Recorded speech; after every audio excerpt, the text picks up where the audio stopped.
আজকে আমরা দেখাতে চলেছি আপনারা কিভাবে বাজেটটি ব্যবহার করতে হবে। এই জন্য আপনাদের সর্বপ্রথম চলে আসতে হবে ইন্টারফেসে এবং তারপরে লেভেল আপ পাসে ক্লিক করে আপনার যে পরিমাণ লেভেল আপ পাসের দরকার তাতে ক্লিক করে নেবেন। আমার এখানে 30 লেভেলেরটা দরকার, তো আমি এখানে ক্লিক করে নিচে এসে 2 নম্বরে নিজের ইউআইডি কোডটা বসিয়ে নিব। এরপরে আপনার গেম আইডির নাম চেক করুন, এখানে ক্লিক করে দিবেন। আসার পরে এবার 3 নম্বরে আসি আমরা পেমেন্টের অপশনে।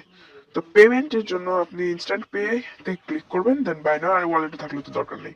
তো এখানে আমি বিকাশ পেমেন্ট করবো, তো বিকাশ সিলেক্ট করার পরে এখানে নিচে দেখুন একটি নাম্বার দেওয়া আছে, সেই নাম্বারটা আমরা কপি করে নেবো। ঠিক আছে, সেই নাম্বারটি কপি করে নেবো এবং এই নাম্বারে 100 টাকা পরিমাণ টাকা সেন্ড মানি করে নিব। সেন্ড মানি করার পরে যে ট্রানজ্যাকশন আইডিটা আসবে সেই ট্রানজ্যাকশন আইডিটা এখানে পেস্ট করে দিয়ে ভেরিফাই করে নিব। তো আমাদের টপ আপ করা কিন্তু কমপ্লিট। তো এভাবে আমরা খুব সহজেই টপ আপ করতে পারি এফএফ বাজার থেকে। তো সবাই লাইক করে দিবেন এন্ড পাশে থাকবেন ইনশাল্লাহ। Piece out.